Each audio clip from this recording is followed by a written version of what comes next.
Silicon city ಬೆಂಗಳೂರಿನಲ್ಲಿ ಇವತ್ತು ಜೆಸಿಬಿಗಳ ಘರ್ಜನೆ. ಒತ್ತುವರಿ ಮಾಡಿಕೊಂಡಂತಹ ಜಾಗಗಳನ್ನು ವಾಪಸ್ ಪಡೆಯುವಂತಹ ಕೆಲಸ ಜಿಲ್ಲಾಧಿಕಾರಿಗಳ ನೇತೃತ್ವದಲ್ಲಿ ನಡೆದಿದೆ.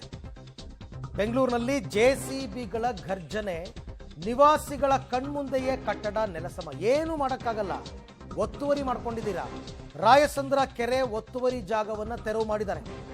ದೊಡ್ಡ ನಾಗಮಂಗಲದ ಸರ್ವೆ ನಂಬರ್ 54ರ ರಾಯಸಂದ್ರ ಕೆರೆ, ಆ ಕೆರೆ ಒಟ್ಟು 56 ಎಕರೆ ಜಾಗ, ಅದರಲ್ಲಿ 4 ಎಕರೆ 22 ಗುಂಟೆ ಒತ್ತುವರಿ ಆಗಿತ್ತು. ಅದನ್ನ ಏನು ಮಾಡಿದ್ದಾರೆ, ಯಾರೋ ಒಬ್ರು ಸೈಟ್ಗಳಾಗಿ ಮಾಡಿಬಿಟ್ಟು ಬಡವರಿಗೆ ಮಾರಿದ್ದಾರೆ. ಪಾಪ ಅವರು ಚಿಕ್ಕ ಪುಟ್ಟ ಮನೆ ಕಟ್ಕೊಂಡಿದ್ದಾರೆ, ಗೊತ್ತೇ ಇಲ್ಲ ಅವ್ರಿಗೆ ಒತ್ತುವರಿ ಆಗಿರೋದು. ಸೊ 4 ಎಕರೆ 22 ಗುಂಟೆ ಕೆರೆ ಜಾಗ ಒತ್ತುವರಿ ಮಾಡ್ಕೊಂಡು ಮನೆ ಕಟ್ಟಿದ್ರು. ನೋಡಿ ಇಲ್ಲಿ ಅಲ್ಲ, ಪಾಪ ಸೈಟ್ ತಗೊಂಡವರು ಮನೆ ಕಟ್ಟೋರಿಗೆ ಕಣ್ಣಲ್ಲಿ ನೀರು ಬರುತ್ತೆ, ಹೊಟ್ಟೆ ಉರಿಯುತ್ತೆ, ಏನು ಮಾಡೋಕ್ಕಾಗಲ್ಲ. ಅದಕ್ಕೆ ಹೇಳಬೇಕು, ಸೈಟ್ ತಗೋಬೇಕಾದ್ರೆ ನೀವು ಡಾಕ್ಯುಮೆಂಟ್ಗಳನ್ನ ಕರೆಕ್ಟಾಗಿ ಚೆಕ್ ಮಾಡಿ, ಒತ್ತುವರಿ ಆಗಿದೆಯಾ ಇಲ್ವಾ ಅಂತ. ಯಾವುದೋ ರಾಮರೆಡ್ಡಿ ಆ್ಯಂಡ್ ಗ್ಯಾಂಗ್ನಿಂದ ಕೆರೆ ಜಾಗ ಒತ್ತುವರಿ ಆಗಿತ್ತಂತ.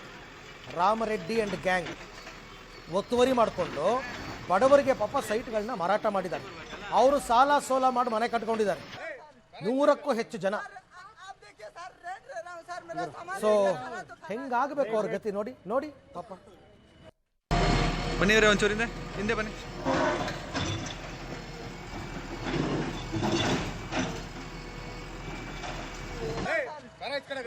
सर आप देखिए सर, रेंट ले रहा हूँ सर, मेरा सामान नहीं, क्या खाना तो खाना है सर। मैडम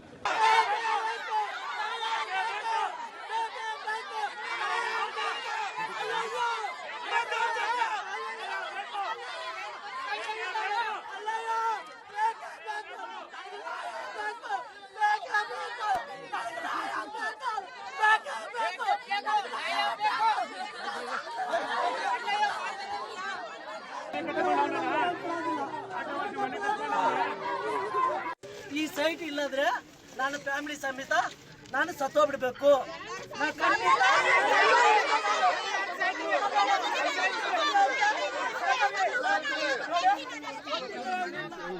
ಪಾಪ ಬಡವರು ಕೂಲಿ ನಾಲಿ ಮಾಡಿ ಪೈಸೆ ಟು ಪೈಸೆ ಕಲೆಕ್ಟ್ ಮಾಡಿ ಕೂಡಿಟ್ಟು ಹೆಂಗೋ ಕಡಿಮೆ ರೇಟಲ್ಲಿ ಸಿಕ್ತು ಅಂತ ಸೈಟ್ ತಗೊಂಡು ಸಾಲ ಸೋಲ ಮಾಡಿ ಮನೆ ಕಟ್ಕೊಂಡಿರ್ತಾರೆ.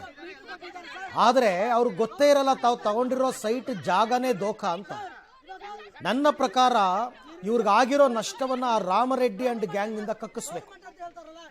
ಆಮೇಲೆ ಹೆಂಗೆ ಇವರು ಈಗ ಒಂದು ಮನೆ ಕಟ್ಟಬೇಕು ಅಂತಂದರೆ ಪ್ಲ್ಯಾನ್ ಸ್ಯಾಂಕ್ಷನ್ ಆಗಬೇಕು, ಆಯಿತಾ? ಫಸ್ಟ್ ಆಫ್ ಆಲ್ ಅದು ರಿಜಿಸ್ಟರ್ ಆಗಬೇಕು. ಈ ಸೈಟನ್ನು ರಿಜಿಸ್ಟರ್ ಮಾಡಿಕೊಟ್ಟು ಸಬ್ ರಿಜಿಸ್ಟ್ರಾರ್ ಯಾರು? ಫಸ್ಟು ಅವನನ್ನು ಹಿಡ್ಕೋಬೇಕು ತಾನೆ. ನೀನು ಹೆಂಗಪ್ಪ ಈ ಜಾಗವನ್ನು ರಿಜಿಸ್ಟರ್ ಮಾಡಿಕೊಟ್ಟೆ? ಆಮೇಲೆ ಪ್ಲ್ಯಾನ್ ಅಪ್ರೂವಲ್ ಮಾಡಿದ್ದು ಯಾರು? ಆ ಲೇಔಟ್ ಇಂಜಿನಿಯರ್ ಯಾರು? ಅವ್ರು ಹೆಂಗೆ ಮನೆ ಕಟ್ಟೋದಕ್ಕೆ ಬಿಟ್ಟರು? ಎಲ್ಲ ನುಂಗಣ್ಣಗಳು ಚೆನ್ನಾಗಿ ನುಂಗಿ ತಿಂದು ತೇಗ್ಬಿಟ್ಟು ಈಗ ಇವರು ಈ ಸ್ಥಿತಿಗೆ ಬಂದಿದ್ದಾರೆ. ಇದೇ ಆಗ್ತಾ ಇರೋ ನಮ್ಮ ಬೆಂಗಳೂರಿನಲ್ಲಿ ಆಗ್ತಿರೋ ದೊಡ್ಡ ಎಡವಟ್ಟೆ ಇದು. ಎಷ್ಟೇ ಎಚ್ಚರಿಕೆಯಿಂದ ದಾಖಲೆಗಳನ್ನು ಪರಿಶೀಲನೆ ಮಾಡಿದ್ರು ಕೂಡ ಏನಾದರೂ ಒಂದು ಎಡವಟ್ಟಿರುತ್ತೆ. ಒಂದು ಜಾಗವನ್ನು 7 ಜನರಿಗೆ ಮಾರಿರೋದು ನಾನು ನೋಡಿದ್ದೀನಿ. 7 ಜನಕ್ಕೆ GPA ಮಾಡಿಕೊಟ್ಟಿರೋದು ಒಂದೇ ಜಾಗ. ಇದೆಲ್ಲ ನೋಡಬೇಕು ಸ್ವಲ್ಪ. ಆ ಜಾಗಕ್ಕೆ ಕಂದಾಯ ಕಟ್ಟಿಸ್ಕೊಂಡವ್ರು ಯಾರು? ಎಲ್ಲಿ ಕಟ್ಟಿದ್ರಿ ಕಂದಾಯ? ನೀವು ಕಂದಾಯ ಕಟ್ಟಿದ್ರೆ ಖಾತೆ ನಿಮ್ಮ ಹೆಸರಿಗೆ ಆಗಿದೆ ಅಂತ ಅರ್ಥ. ಹೆಂಗೆ ಕಟ್ಟಿದ್ರಿ? ಇದೆಲ್ಲ ಯೋಚನೆ ಮಾಡ್ಬೇಕಲ್ವ ನೀವು. ಸಿಕ್ಕಿದ್ದೆ ಚಾನ್ಸು ಅಂತ ಅಂದ್ಬಿಟ್ಟು ಮನೆ ಕಟ್ಕೊಂಡ್ಬಿಟ್ರೆ ಇದರಲ್ಲಿ ನಿಮ್ಮ ತಪ್ಪು ಇದೆ, ಅದ್ಯಾರೋ ರಾಮರೆಡ್ಡಿ ಆ್ಯಂಡ್ ಗ್ಯಾಂಗ್ ತಪ್ಪು ಇದೆ, ಸರ್ಕಾರಿ ಅಧಿಕಾರಿಗಳ ತಪ್ಪು ಇದೆ. ಎಲ್ಲ ಸೇರಿಕೊಂಡು ಇವ್ರಿಗೆ ಮೋಸ ಮಾಡಿದ್ದೀರಾ ನೀವು.